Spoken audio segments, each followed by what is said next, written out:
இயக்குனர், நடிகர், திரைக்கதை எழுத்தாளர் என பல முகங்களை கொண்டிருந்தாலும் அடிப்படையில் எளிய மனிதராகவே இன்று வரை பயணித்து வருபவர் கே. பாக்யராஜ்.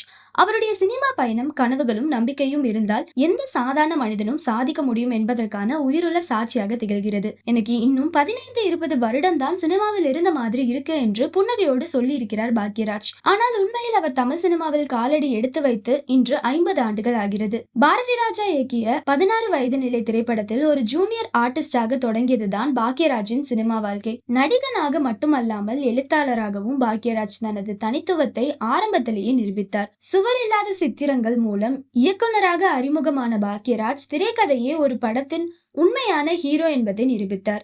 அவரது படங்களில் பெரிய ஹீரோயிசம், அலங்காரமான காட்சிகளும் இருக்காது. வெளிப்படையாக சாமானியமாக தோன்றும் மனிதர்கள், சாதாரண உரையாடல்கள், அன்றாட வாழ்க்கை சூழல்கள், இவைகளுக்குள் மிக ஆழமான சமூக கருத்துக்களை மெதுவாக விதைப்பதுதான் பாக்யராஜ் பாணி. அவரது படங்களில் நடித்த நாயகிகள் பெரும்பாலும் புதிய முகங்களாகவோ அல்லது கவனிக்கப்படாமல் இருந்த நடிகைகளாகவோ இருப்பார்கள். தனது எழுத்தின் மீது இருந்த அபார நம்பிக்கையால் பெரிய துணை நடிகர்களோ அல்லது காமெடியாளர்களோ இல்லாமலேயே வெற்றி படங்களை கொடுத்தவர் அவர். எழுத்தாளர், பத்திரிகை ஆசிரியர், பேச்சாளர் என பல தளங்களில் வெற்றி பெற்றாலும் புகழ் அவருடைய எளிமையை ஒருபோதும் மாற்றவில்லை.